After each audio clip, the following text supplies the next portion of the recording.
Hey Sales World, today's video is about long sales cycles and 3 tips that you can employ to reduce the length of sale. At the end of the video today, you're gonna have a clear understanding of what comprises of a length of sale within a business and how to get the proper context to make the right decision to interject yourself and lead it to a quicker conclusion or lead it to a quicker sales outcome than you originally thought. So let's get into it.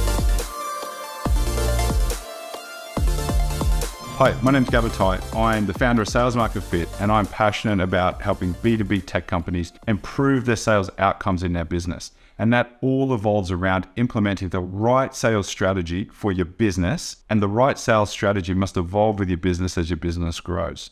And this is what this channel is dedicated to. So please subscribe to the channel and you'll be notified whenever new videos come out, which is about twice a week. Long sales cycle. Now, one of the biggest mistakes I hear any business or founder or salesperson make is the fact that they automatically give up, in a sense, when it comes to long sales strategy. They're like, it's going to be 6 months, or it's going to be 12 months or 2 years. It just is what it is. But there is always something we can do to try to move the sale along quicker, because we need to try to take control of our own destiny. If we leave it in the hands of our target clients, they may never get there. They may never get to the point of wanting to buy your product, especially repeatedly across different clients, and that will really affect our ability to grow and scale. So here's the first tip. We must become an expert in our clients' buying journey. Now, I've talked about this in so many videos. We cannot sell until someone decides to buy. It's a fundamental first principle of any sale. So we must understand that buying journey and how we get them to a buying decision as quick as possible. It's fundamental. You need to know what is the cause of the long sales cycle within a business. Sometimes a business may only go to the board for approval, or only certain times in the year they may plan out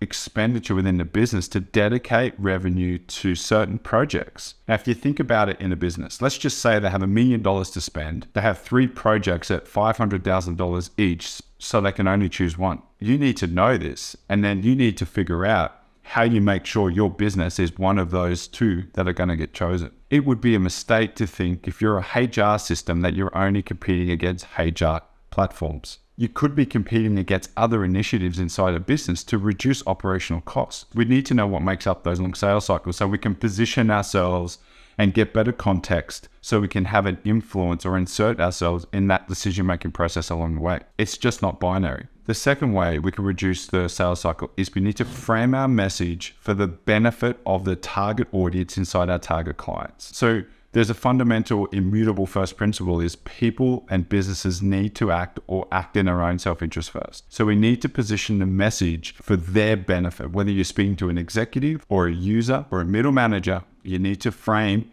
the product or the outcomes of your product for the benefit of that person that you're speaking with, to encourage them to take action sooner. So to do that, you need to know who the key decision makers are. That's not uncommon. But what you need to do is understand who is influencing. You need to understand is, what are their influences? What are their KPIs? What are their drivers that are putting pressure on them at this point in time? I was once at a conference and we met this guy, let's call him Mike, and we spoke to him about an engineering drawing management system. And we happened to know that his KPI and a large significant portion of his bonus was tied to selecting a new engineering drawing management system.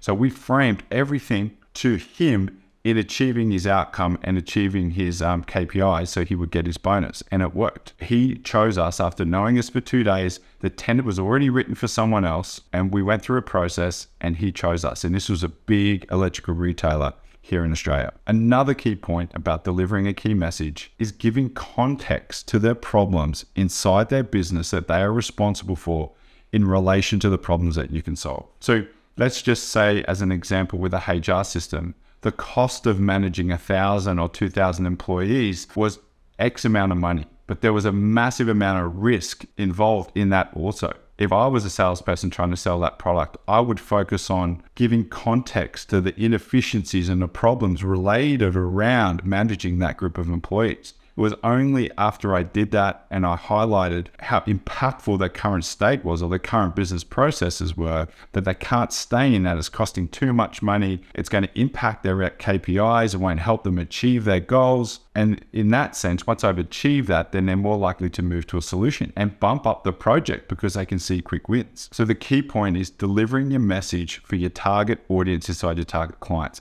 and try to align your value or your outcomes with the objectives that they are set to achieve in that period of time that you're dealing with them. If you can do that, you have a chance of speeding up the length of sale because you're helping them achieve the goals that they need to achieve inside their business. Now, the third and final point is developing tools and strategies for each step along the way of this journey that I spoke about. Understanding exactly where they are in their decision-making journey and developing tools and strategies to move them along the way. Now, I'll give you an example. In this engineering drawing company that I work for, we spoke to a big electrical company and they weren't looking at replacing an engineering drawing management solution. We knew that that was too soon. So what we did is we devised a strategy to go in and speak about digital engineering and the way B2B SaaS technology was changing the world and how they would get far more efficiencies across their supply chain with a digital twin and looking at all that macro drivers inside their business. Once we did that and they were interested and we demonstrated domain expertise, or the founder demonstrated domain expertise, then we took it back and said, the first step of this is paying attention to your engineering drawings, transitioning from paper, going to digital.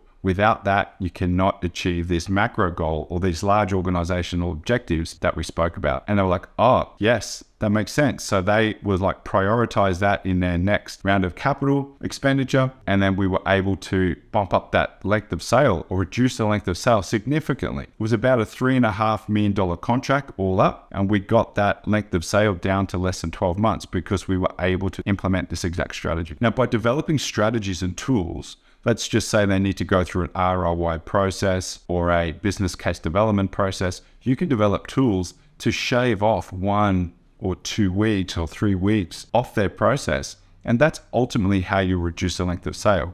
It will also maximize the problem in their business and shine a light on the real value you provide, and really making you the only choice at the conclusion of this journey that they're going on to purchase something. You can do this through a number of ways, developing workshops for a specific point in their buying journey.